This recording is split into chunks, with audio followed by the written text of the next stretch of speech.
ସମସ୍ତଙ୍କୁ ଆଉ ଗୋଟେ ଭିଡ଼ିଓରେ ସ୍ୱାଗତ। ମୁଁ ଏବେ CLFର ଜଣଙ୍କର MBKଙ୍କର ଆମେ ଟ୍ରାଞ୍ଜାକ୍ସନ୍ ପାଇଁ ଆମେ ଦେଖିବା GPLFର କେମିତି ଟ୍ରାଞ୍ଜାକ୍ସନ୍ ହେଉଛି। ପ୍ରଥମେ ଯେତେବେଳେ MBKରେ ଆମେ ଲଗ୍ଇନ୍ କଲି ଆମେ ଆଗେ ଦେଖିବାକୁ ପଡ଼ିବ ଲିଷ୍ଟ ଅଫ୍ ମିଟିଂ ମାରିକି ତାଙ୍କର କଟଅଫ୍ କମ୍ପ୍ଲିଟ୍ ହେଇଯାଇଛି ନାହିଁ। ଦେଖନ୍ତୁ କଟଅଫ୍ କମ୍ପ୍ଲିଟ୍ ହେଇଯାଇଛି, ଆପ୍ରୁଭ୍ ବି ହେଇଯାଇଛି, ଡେଟ୍ ଅଫ୍ ମିଟିଂ ବି ଆପଣ ଦେଖନ୍ତୁ।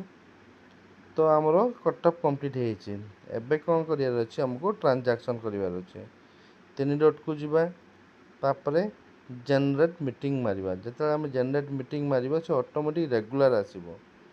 ତାପରେ ଆମକୁ ଡେଟ୍ଟାକୁ ଦେବାକୁ ପଡ଼ିବ, ଯେ ଡେଟ୍ରେ ଆପଣଙ୍କର କଟ୍ ଅଫ୍ ହେଇଛି ତାପରେ ନେକ୍ସଟ ମନ୍ଥଟା ଆପଣଙ୍କର ଯେଉଁଦିନ ଫାଇନାନ୍ସିଆଲି ଟ୍ରାଞ୍ଜାକ୍ସନ୍ ହେଇଥିବ, ସେଇ ମନ୍ଥର ଯେଉଁଦିନ ହେଇଥିବ ସେଇଟାକୁ ଆମକୁ ନେବାକୁ ପଡ଼ିବ। ମିଟିଂ ଡେଟ୍ଟା ଯେଉଁ କଟ୍ ଅଫ୍ ଡେଟ୍ ନେଇଥିବ ତା ପର ମିଟିଂ ଡେଟ୍ ଅଟୋମେଟିକ୍ ଆସିବ।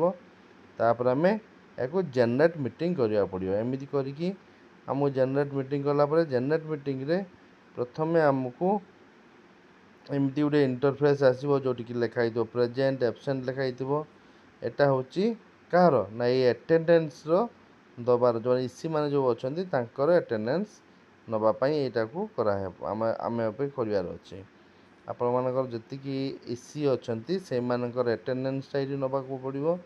ଯେମିତିକି ଦେଖନ୍ତୁ ମୁଁ ଏଠି ଦେଖାଉଛି, ଧର ଜଣେ ଇସି ପ୍ରେଜେଣ୍ଟ ନାହାନ୍ତି, ତାହେଲେ ଏବେ ପ୍ରେଜେଣ୍ଟ ଅଛନ୍ତି ବୋଲି ଆପଣଙ୍କର ଗ୍ରୀନ୍ ଟିକ୍ ଅଛି, ନହେଲେ ଦେଖ ପ୍ରେଜେଣ୍ଟ ନାହାନ୍ତି। ଏବେ ମୁଁ ଜଣଙ୍କୁ 2 ଜଣଙ୍କୁ କଲି ନା ଆବସେଣ୍ଟ କଲି, ଦେଖନ୍ତୁ ସେମାନେ ଲାଲ ଟିକ୍ ବି ହେଇଗଲେ।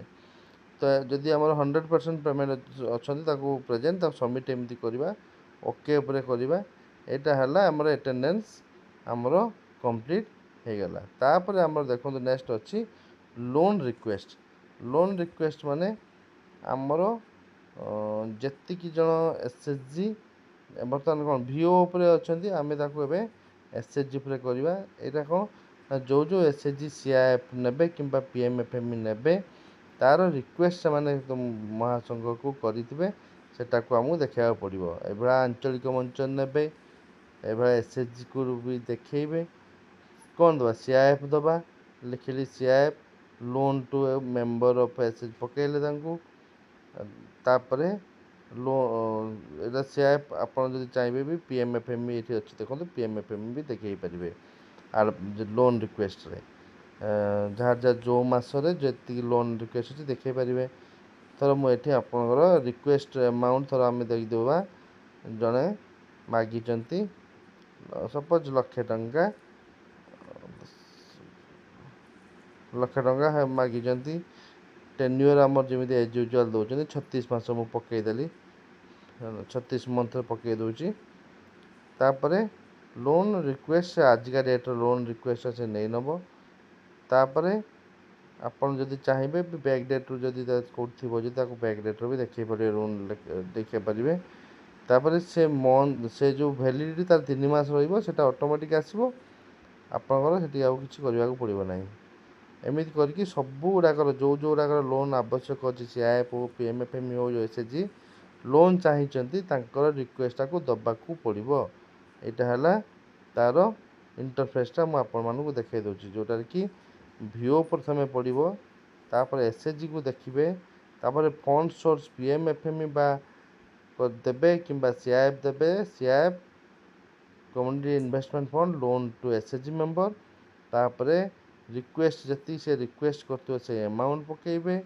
ଟେନ୍ୟୁଅର୍ଟା ଆପଣଙ୍କର 36 ମାସ ଦେବେ, ଯେଉଁମାନେ 24 ମାସ ଦେଉଛନ୍ତି ଦେବେ, ଯେଉଁମାନେ 12 ମାସ ଯାହାର ଦେଉଛନ୍ତି ଦେବେ। ତାପରେ ଆପଣ କ'ଣ କରିବେ ନା ଲୋନ୍ ଯେଉଁ ଅଛି ରିକ୍ୱେଷ୍ଟ ଡେଟ୍ଟା ଯେଉଁଦିନ ସେମାନେ ଯେଉଁଦିନ ସେମାନେ ରିକ୍ୱେଷ୍ଟ କରିଥିବେ ସେଇ ମାସର ସେ ଡେଟ୍ଟା ପକାଇବେ।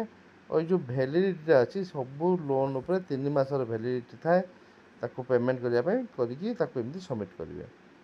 ସବମିଟ୍ ହେଇଗଲା ପରେ ଅଟୋମେଟିକ୍ ଆପଣଙ୍କର ଲୋନ୍ ରିକ୍ୱେଷ୍ଟର ଡାଟାଟା ଏମିତି ଆପଣଙ୍କର ଦେଖେଇଲା, ଦେଖନ୍ତୁ ଏଇକୁ ଆପଣଙ୍କର CIF ବି ଦେଖେଇଦେବ, PMFME ଦେଖେଇଦେବ।